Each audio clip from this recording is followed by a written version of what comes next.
ফরিদপুর ৪ আসনের মানুষকে বলবো, আপনারা দল দেখে, মার্কা দেখে শুধু ভোট দিবেন না, সাথে সাথে প্রার্থী দেখেও ভোট দিবেন।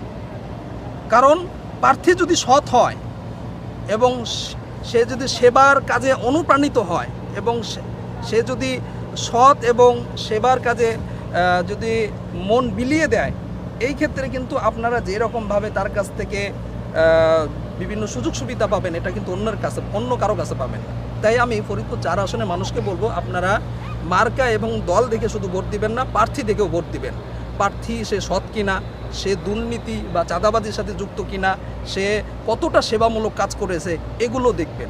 তো আমি ফরিদপুর ৪ আসনের মানুষের কাছে আমি বিশেষভাবে আশাবাদী। আলহামদুলিল্লাহ, আজ পর্যন্ত আমার বিরুদ্ধে কোনো দুর্নীতি, চাঁদাবাজি, কোনো রকম অনৈতিক কোনো কাজের কোনো রেকর্ড নেই।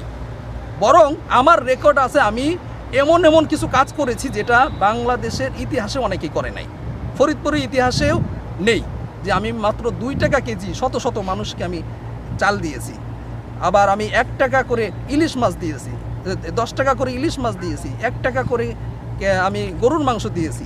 এই ধরনের কাজ যেটা সরকারও আজ পর্যন্ত করতে সাহস পায়নি, কিন্তু আমি করেছি। ইনশাল্লাহ আমি আগামীতেও যদি নির্বাচিত হই, আমার এই কাজগুলো অব্যাহত থাকবে।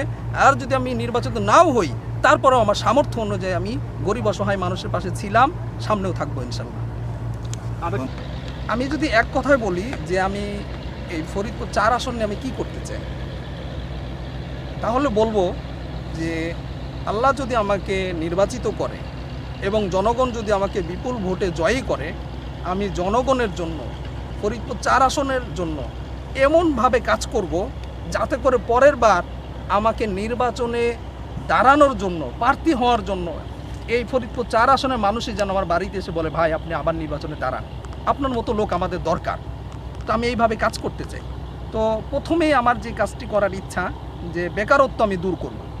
আজ ঘরে ঘরে শিক্ষিত বেকারে ভরে গেছে, কিন্তু সঠিকভাবে গাইডলাইন না থাকার কারণে এবং প্রশিক্ষণ না থাকার কারণে অসংখ্য অগণিত যুবক যুবতীরা বেকার রয়েছে। আমি যদি নির্বাচিত হই, প্রথমেই আমি বেকারদের জন্য কর্মসংস্থান সৃষ্টি করব। যাদের কর্মসংস্থান আছে তাদেরকে প্রশিক্ষণ দিয়ে আরও দক্ষ করব, যাতে করে তারা আরও বেশি থেকে বেশি উপার্জন করতে পারে। এরপরে আপনারা জানেন, আমাদের এই ফরিদপুর ৪ আসনের একটা কমন সমস্যা হচ্ছে নদী ভাঙ্গন। ইতিমধ্যে ফরিদপুরের চরভদ্রাসন থানার এবং সদরপুরের বেশ কিছু অঞ্চলে নদী ভাঙ্গনের কারণে অগণিত মানুষ তারা ভূমিহীন হয়ে গেছে। আজ তাদের মাথা গোঁজার মতো কোনো জায়গা নেই। তা আমি যদি নির্বাচিত হই, এই ভূমিহীন মানুষদের জন্য আমি